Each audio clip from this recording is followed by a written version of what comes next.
메이저리그 전경기 리뷰를 한눈에 오늘의 MLB 이제 네이버 프리미엄 콘텐츠에서 만나보세요. 소토를 놓친 양키스가 벨린저 트레이드로 선회했습니다. 분산 투자를 통해 소토의 공백을 메우려고 하는 양키스의 선택에 대해 함께 이야기 나눠보도록 하겠습니다. 네, 오늘 ESPN을 비롯한 현지 매체는 일제히 벨린저가 컵스를 떠나서 양키스로 트레이드됐다고 전했는데요. 양키스는 트레이드 대가로 우한 불펜 투수인 코디 포티스를 내주고 벨린저의 연봉 500만 달러를 보조받는 조건으로 벨린저를 영입할 수 있었습니다. 그렇습니다. 포텟 같은 경우에는 메이저리그 3시즌 동안 5승 4패 83이닝 평균 자책점 3.80을 기록한 30살의 불펜 투수거든요. 사실 이번 트레이드는 이 내준 대가로 봤을 때 결국 컵스가 벨린저의 자녀 연봉인 4,750만 달러를 덜어내고 싶어서 이뤄진 트레이드라고 볼 수 있을 것 같습니다. 국내 팬들에게도 벨린저는 워낙에 친숙한 선수죠. 다저스에서 오랫동안 뛰기도 했었고 2017년에 신인왕 그리고 2019년에는 MVP까지 차지하면서 슈퍼스타로 떠올랐던 선수였습니다. 맞습니다. 하지만 2020년 포스트 시즌 도중에 어깨 부상, 이 키케 에르난데스 선수와 이 세레머니 이거 꽝 하다가 부상을 입었죠. 그 그쵸. 이후에 수술을 받았고 기량이 계속 꾸준히 하락하는 모습을 보여서 안타까움을 또 샀었습니다. 네, 결국에는 2022 시즌이 끝나고 나서 다저스에서 방출되는 아픔이 있었고요. 이후 컵스와 1년에 1250만 달러의 계약을 했는데 지난해 같은 경우에는 타율도 3할 7리, 26홈런에 97타점, OPS도 0.881을 기록하면서 부활에 성공을 했었습니다. 시즌을 마치고 이제 야수 최대어로 FA 자격을 얻은 벨린저 선수 에이전트 스캇 보라스와 함께 대형 계약을 노렸습니다만 시장의 반응은 또 차가웠습니다.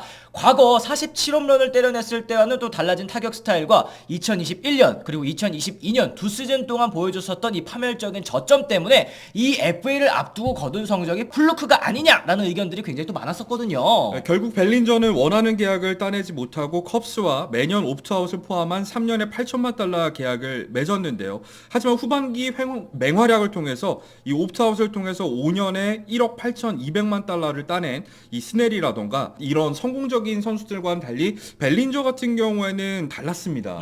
올해 갈비뼈 부상이 겹치면서 130경기에 나왔거든요. 타율도 2할 6푼 6리, 18홈런 78타점, OPS 0.751에 그쳤고요. 시즌을 마친 다음에 옵트아웃을 선언하지 않고 결국에는 이제 컵스 잔류를 또 선택을 하게 됐습니다. 네, 컵스 잔류를 선택했지만 이 벨린저를 둘러싼 트레이드 루머는 계속해서 이어졌었습니다.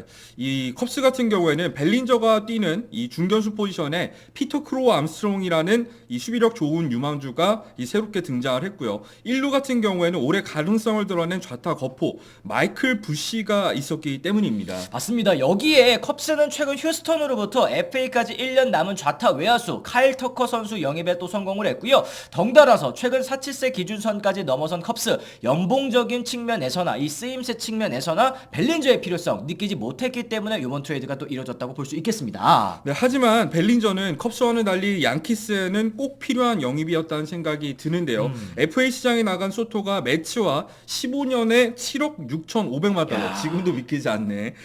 우리나라 돈으로 했을 때는 1조 1,000억 원에 달하는 계약을 맺으면서 팀을 떠났기 때문이었죠. 맞습니다. 이제 현지 매체인 USA 투데이에 따르면 벨린저 선수의 내년 포지션은 중견수가 될 것이라고 합니다. 만약 이 벨린저 선수가 중견수로 뛰게 된다면 소토가 빠진 외야 한 자리를 체험과 동시에 올해까지 또 중견수를 맡았었던 에런 저지 같은 경우에도 우익수로 포지션을 옮기면서 수비 부담을 또 조금이나마 덜어낼 수 있게 됐습니다. 벨린저 역시 좌타자에게 유리한 양키 스타디움에서 FA 3수에 나설 수 있게 됐다는 점은 호재라고 할 수가 있겠습니다. 벌써 또 3수입니다. 그죠? 이 양키 스타디움에서 사실은 이 좌타자들이 좋은 성적을 기록했었다라는 거 또 말씀을 드렸는데 벨린저 선수가 올해 컵스 기준으로 18개의 홈런을 치지 않았습니까? 양키 스타디움을 홈으로 썼을 때는 24개의 홈런을 또 칠 수 있다라는 통계가 있었으니까 이것도 한번 또 성적 상승에 있어서 기대를 해봐야 되겠어요. 양키스는 컵스로부터 500만 달러 연봉 보조를 받았다고 말씀을 드렸잖아요. 그러면서 벨린저를 앞으로 2년 동안 4,750만 달러, 약 680억 원에 쓸 수가 있게 됐습니다. 야, 소토의 몸값과 비교해보면은 뭐 물론 이제 680억도 엄청 큰 금액이기는 하지만 저렴하게 느껴질 수밖에 없겠습니다. 만약 벨린저가 내년에 활약을 통해서 옵트아웃 권리를 실행하고 시장에 나가게 된다면 양키스가 양키스가 부담하는 액수는 이 바이아웃을 포함해서 1년에 2,750만 달러에 불과합니다. 이 소토를 놓친 양키스 입장에서는 벨린저 영입 외에도 빠르게 또 이제 분산 투자에 나서면서 팀의 약점을 또 메우고 있는데요. 선발 최대어 중 하나였던 좌완 투수 맥시 프리드 선수와 8년 2억 1,800만 달러의 계약을 또 체결했고요.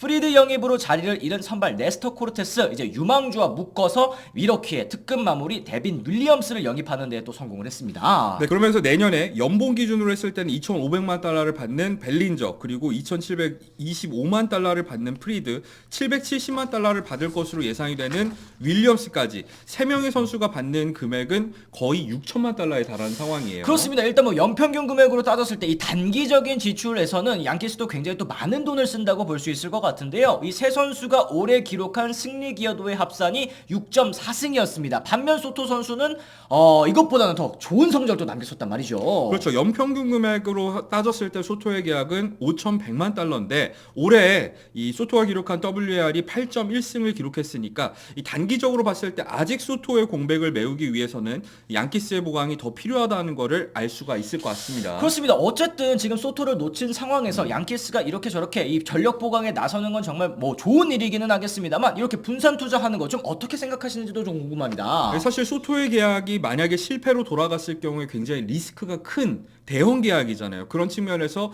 리스크를 좀 줄일 수 있는 방법은 사실은 분산 투자가 답일 수도 있다는 생각이 듭니다.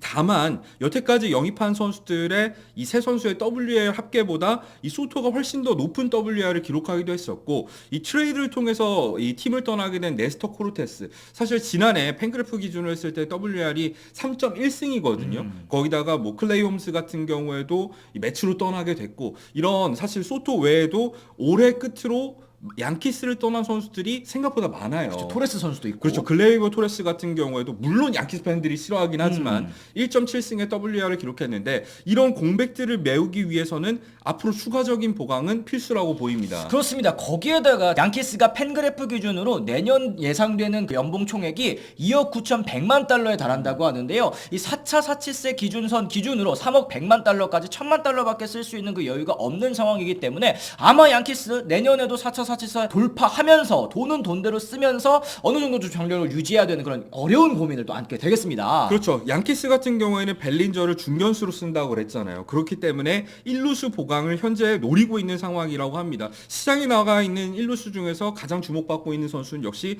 매츠 소속이었던 이 피트 알론소, 그리고 애리조나 소속이었던 크리스티안 워커 같은 준적금 선수들을 꼽을 수 있을 것 같은데, 이 선수들 외에도 칼로스 산타나라던가 아니면 폴 골드슈미트를 비롯해서 단기 계약으로 영입할 수 있는 베테랑 자원도 고려하고 있는 상황이라고 합니다. 그렇습니다. 여태까지 말씀해주신 뭐 프리드, 윌리엄스 이런 선수들은 지금 나간 선수를 대체하는 정도에 그친다고 한다면 여전히 이제 양키스의 약점이라고 볼 수 있는 이제 코너 내야수 1루와 3루 요 부분은 아직도 보강이 잘 안 됐거든요.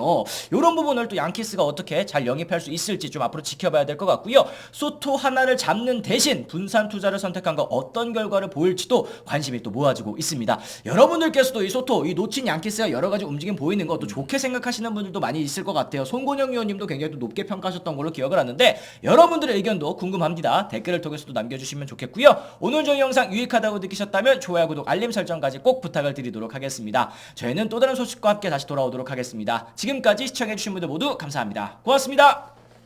I'm ready to go. I'm ready to go.